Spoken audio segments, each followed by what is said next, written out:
Welcome to Brooklands, the birthplace of motor racing.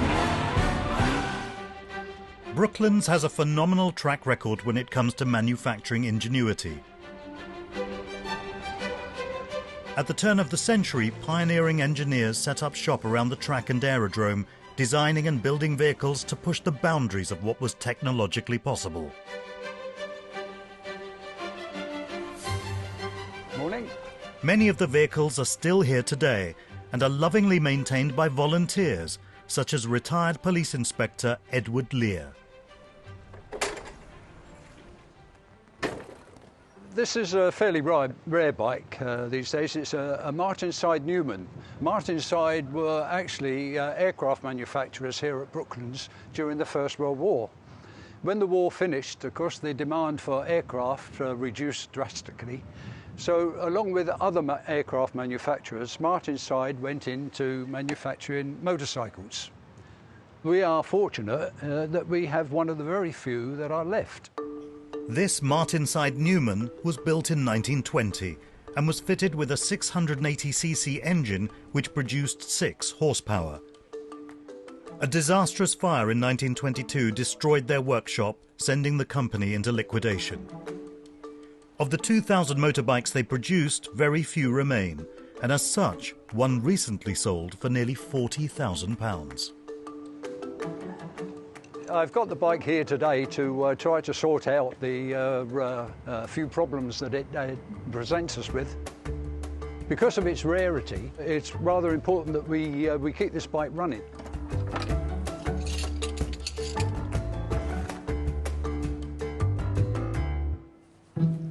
Heritage Engineering Manager David Morrison is doing his morning rounds. Ted. Oh, hello, David. How are you getting on? Yeah, fine. We're just at a point now where I'm going to give it a kick, see if I can get it to start. Fingers crossed then. Yeah. Nearly. Bit of oil burning. Yeah.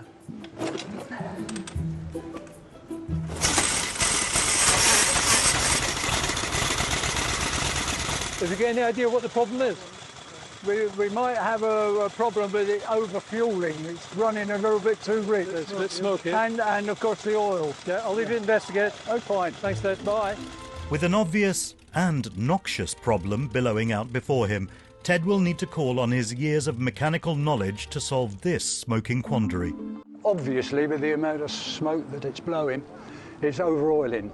The excessive smoke that came from this rare bike indicates that there's too much oil in the engine, and Ted has an idea of the culprit. We would, in the first place, take the sump plug out to drain any excess oil out of the sump.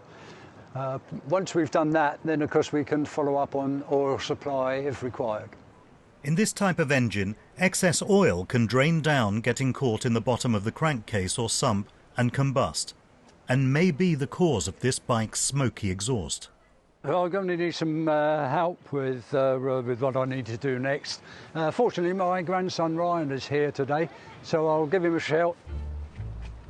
Can you get me a container for the oil that's going to come out of the sump? Yeah.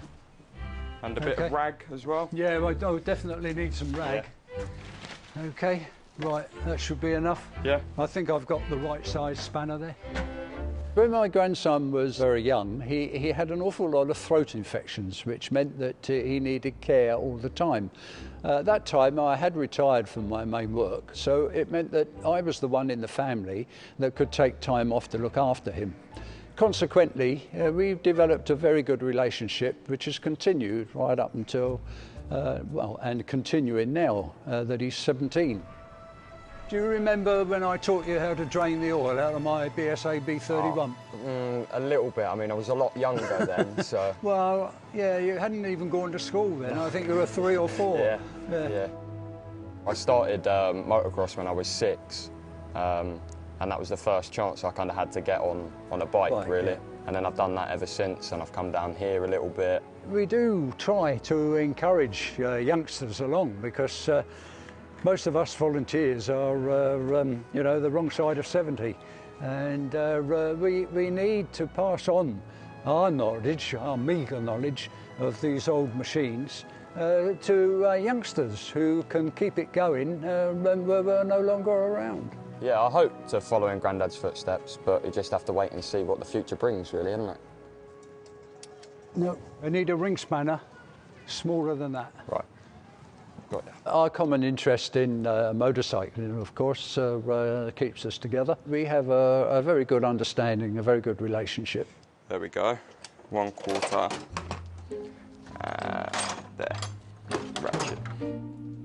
Let's give them a try. That's a very tight fit. No, needs to be a fraction larger than that one. Let's see if you can find a Whitworth. So getting the right size spanner to undo it.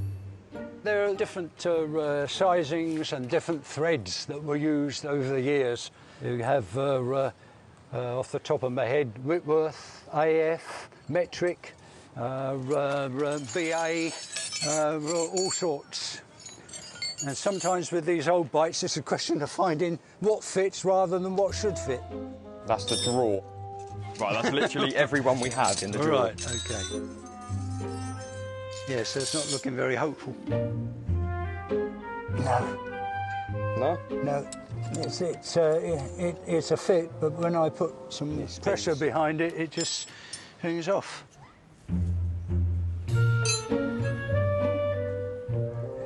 That's got it. There we go. Yeah, OK.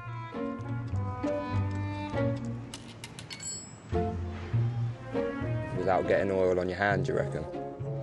Oh, I should get oil on my hands, I should think. But that's not unusual. There we go.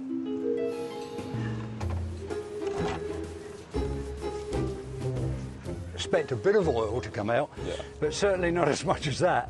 So why is there so much that's come out? Well, heaven knows, someone at some time might have kicked it over a lot without starting, and therefore all the oil gathered in the sump. Right. So if we put the plug back in now and do it up and see what happens when we start it. I'll give it a try and see if it makes any difference to the amount of smoke.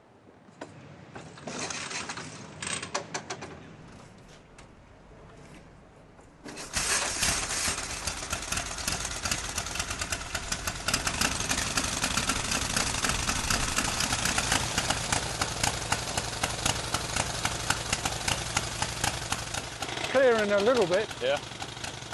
Better than it was. Yeah.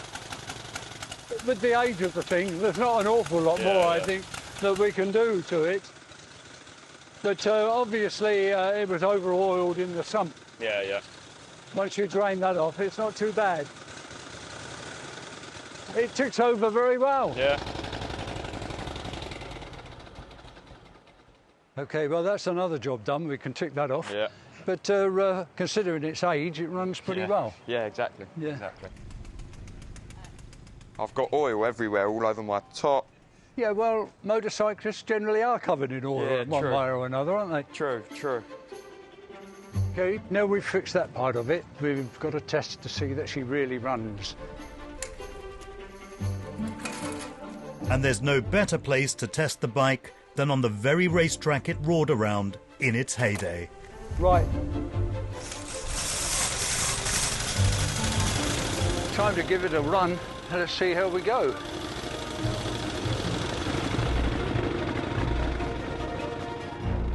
At least it's still going.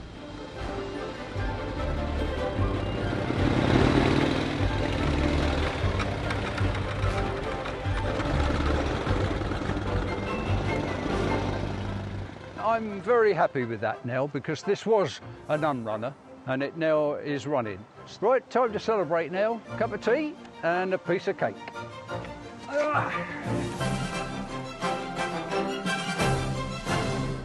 You know, we're not just a load of static exhibits.